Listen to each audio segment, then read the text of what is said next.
আমরা 5 ভাই 3 বোন। আমার আব্বা যখন 2015 সালে ইন্তেকাল করে তখন আমরা 25 জন। আমার আব্বা তখন ইন্তেকাল করে নাই, ঘরের মধ্যে বিছানায় শোয়া। এই সময় 5 ভাই 3 বোন আর আমাদের ছেলে মেয়েরা, মানে আমার আব্বার নাতি নাতি মিলে 25 জন এই আল্লাহর কোরআন পড়তেছিলাম বাবার পাশে। একেবারে ছোট বাচ্চা যে কায়দা আমপারা শেষ করছে 30 পারা, শুধু এইটা, ওই বাচ্চাও পড়ছে। আমাদের ভাই বোনদের 25 জন বাচ্চা কোরআন পড়া অবস্থায় আমার আব্বার জান কবজ হইছে। আমি আমার মাকে জড়ায়ে ধরে বলছিলাম, মা, মুনকার নাকির প্রশ্ন করিলে আমার বাবা বলবে যে মুনকার নাকির আমার বংশের 25 জনকে আমার মাওলার কোরআন পড়া রাইখা এরপরে আমি কবরে আসছি। আমারে বুঝি জিগাও আমার রবকে। আমি রব না চিনলে আমার সন্তানকে দিন শিখাইতাম? হ্যাঁ, রব চিনব না কেন? হায় হায় হায়। ঘরের মধ্যে রঙিন টেলিভিশনের নর্তকীর ছবিওয়ালা রেখে আপনি কেমনে কবরে যাবেন চাচা? ও বলেন না, চায়ের দোকানে বিড়ি খাইতে খাইতে কেমনে কবরে যাবেন? বলেন না, জীবনের কামাই বলেন না বাপ, এই অর্থবিত্তের কি ফায়দা হইল বলেন না আমাকে? দয়া করে রহম করেন। যুবক, তুমিও রহম করো। বাপ, আপনারাও আপনাদের উপরে রহম করেন। হযরতে নূহ আলাইহিস সালাম, শুনতেছেন আমার কথা? নূহ আলাইহিস সালাম, হযরতে নূহ, কোরআনুল কারীমের মধ্যে আছে, যখন নৌকা ছেড়ে দিবে আল্লাহ তাআলা তুফান দিচ্ছে, তখন উনি ওনার ছেলে কেনান, কাফের ছেলেটাকে বলছে, বাপ, ও আমার সন্তান, ইয়া বুনাইয়ার কাম মা'না, আরে বাপ আয় না, এখনো সুযোগ আছে বাপ, তুফানের পানি চলে আসছে বাপ, এখনো সুযোগ আছে, আমার নৌকায় উঠে আয় না বাপ। ছেলেটা বলছে, না, আমি তোমার নৌকায় উঠবো না।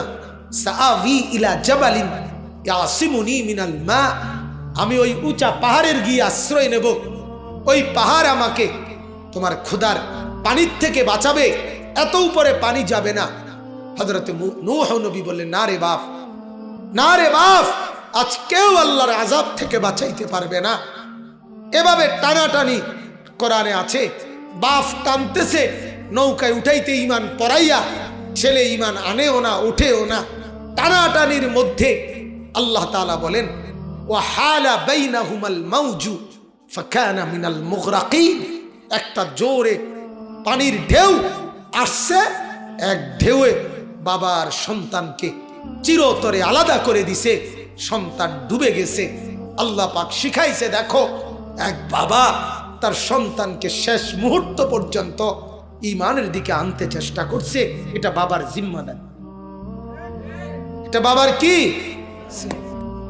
আমার ছেলে নামাজ পড়ে না হুজুর, আমি কি তা করতাম? না, আপনি বইয়া বইয়া চা দোয়ানে পান খান আর বিড়ি খান, এটা আপনার বর্তমান কাম। যেহেতু আপনার ফুলা নামাজ পড়ে না, আপনি আর কিরবেন? আপনি বিড়ি খাবেন, আপনি বন খাইবেন।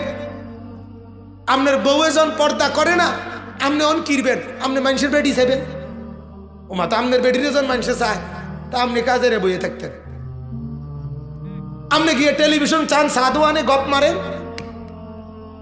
নিজের বিবির দিন নাই, ছেলে মেয়ের দিন নাই, উনি গিয়া পুরা গ্রামের মানুষের বদনাম করে বইয়া বইয়া চা দোকানে। এই বদভ্যাসের মানুষ আছে কিনা বলেন না? ও বেডা বালানা, বেডি বালানা, মেম্বর বালানা, চেয়ারম্যান বালানা, এতে বালানা, হেতে বালানা, এই বিড়ি খায়, বন বিড়ি খায়, এগুলো আর এই বসা বসা বসা বসা 14 গোষ্ঠীর যত বদনাম আছে এগুলা করে বসে। অথচ এই সময়গুলো যদি কোন আল্লাহওয়ালার সোহবতে আল্লাহ তাআলার জিকির করত, তো জামানার জোনায়েদ বাগদাদি হয়ে যেত। আফসোস। এজন্য আমার বাপ, আমি আপনাদের কাছে বললাম, হায় হায়, আমি আপনাদের কাছে বললাম, কারদে হাসানা, আল্লাহ তাআলা চাচ্ছেন, আমার বান্দা কে আছো তোমরা, আমাকে উত্তম ঋণ দিবা, মানে ইবাদত। আমার প্রত্যেকটা ইবাদত আমাকে ঋণ দেওয়া, বিনিময়ে আমি অগণিত কোটি গুণ নেকি তোমাকে ফেরত দেব। এখন একটি প্রশ্ন হইল, ইবাদতকে ঋণ বলা হইল কেন? কথা বুঝছেন কিনা? তো তাফসীরের মধ্যে লিখছে, মুফাসসিরিনে কেরাম বলেন, ঋণ যেরকম আমাদের প্রতি মহব্বতের কারণে আল্লাহ এটা বলছে। অর্থাৎ কোনো মানুষ যেহেতু দান করলে আরেকজনকে, সে তো আর ফেরত দেয় না, কিন্তু ঋণ যেটা, এটা ফেরত দেওয়া বাধ্যতামূলক, ঠিক কিনা বলেন?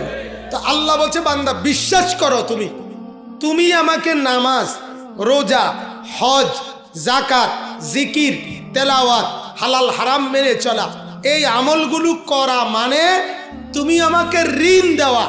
আমি যেন তোমার থেকে ঋণ নিলাম, বিনিময়ে ওয়াদা দিলাম, ঋণ যেরকম ফিরাইয়া দেওয়া বাধ্যতামূলক, তোমারে জান্নাত দেওয়া, নেকি দেওয়া আমার জন্য বাধ্যতামূলক। এবার বিশ্বাস হয়নি তোমার? এবার বিশ্বাস হয়নি তোমার? যাও মনে করো আমি ঋণ নিলাম। ঋণ যেমন ফিরাইয়া দেওয়া বাধ্যতামূলক, ঠিক এরকম আমি আল্লাহ তাআলাও নেকি ফিরাইয়া দেওয়া বাধ্যতামূলক। দ্বিতীয় অর্থ হইল, এই কথাটার দুইটা অর্থ বলছি না, একটা হলো এটা, আরেকটা হইল অপরকে ঋণ দেওয়া। অর্থাৎ একজন মুসলমান আরেকজন পেরেশানি, অভাবী, দুস্থ, বিপদগ্রস্ত, মুসিবতগ্রস্ত ব্যক্তিকে ঋণ দেওয়া। আল্লাহ তাআলা বলেন, তাফসীরে লিখছে, যে কেউ কোনো সমস্যা, মুসিবতগ্রস্ত ব্যক্তিকে ঋণ দিবে, তো সে যেন আল্লাহ তাআলার হাতে দিল, আল্লাহ তাআলা এর বদলা তাকে বহু গুণে বাড়িয়ে দিবেন। হাদিসে আছে, আল্লাহর নবী সাল্লাল্লাহু আলাইহি ওয়াসাল্লাম বলেন, মা মিন মুসলিমিন ইয়াকরিদু মুসলিমান কারদান মাররাতান কানা কাসাদাকাতিহি মাররাতাইন। নবীজি বলেন, কেউ যদি কাউকে ঋণ দেয়, করজ দেয়, সে যেন কাউকে দুইবার দান করলে যেই নেকি, একবার ঋণ দিলে তার সমান নেকি। এজন্য অপরকে ঋণ দেওয়া, অপরকে সহযোগিতামূলক, এটা আমাদের জন্য উচিত। এরপরের কথা, আরেকটু কথা, একটা চূড়ান্ত মূলনীতি। দেখেন, আমার কথা শেষ, এরপরের কথাটা হইল, আল্লাহ তাআলা বলেন, আল্লাহু ইয়াকবিদু ওয়া ইয়াবসুত। এই কথাটা একটু খেয়াল করেন। আমরা যারা টাকা পয়সা খরচ করি, হয় দান করি, ঋণ দেই, বাজার খরচ করি, বিভিন্ন রকমে খরচ করিলে আমার কাছে মনে হয় এটা কমে গেছে। জমাইয়া রাখলে আমার কাছে মনে হয় আমি টাকাটা বাড়াইছি, মানে রাখছি, টাকা বাড়ছে। আল্লাহ তাআলা এই শব্দে বলেন, ও বান্দা শোনো, বিশ্বাস করো, টাকা পয়সা উপার্জন আমি বাড়াই, আমি কমাই। বাড়াইতেও তুমি পারো না, কমাইতেও তুমি পারো না। তোমার যেটা লাভ হয় সেটা আমার ফয়সালা, তোমার যেটা খরচ হয় এটা আমারই ফয়সালা। 30,000 টাকা যে তোমার চিকিৎসায় গেছে, খরচ হয়েছে, এটা আমারই ফয়সালা। 50,000 টাকা যে তোমার লাভ হয়েছে, এটা আমারই ফয়সালা। তাইলে বাড়ায় কে, কমায় কে? অতএব দান করিলে, সাদাকা করিলে, ঋণ দিলে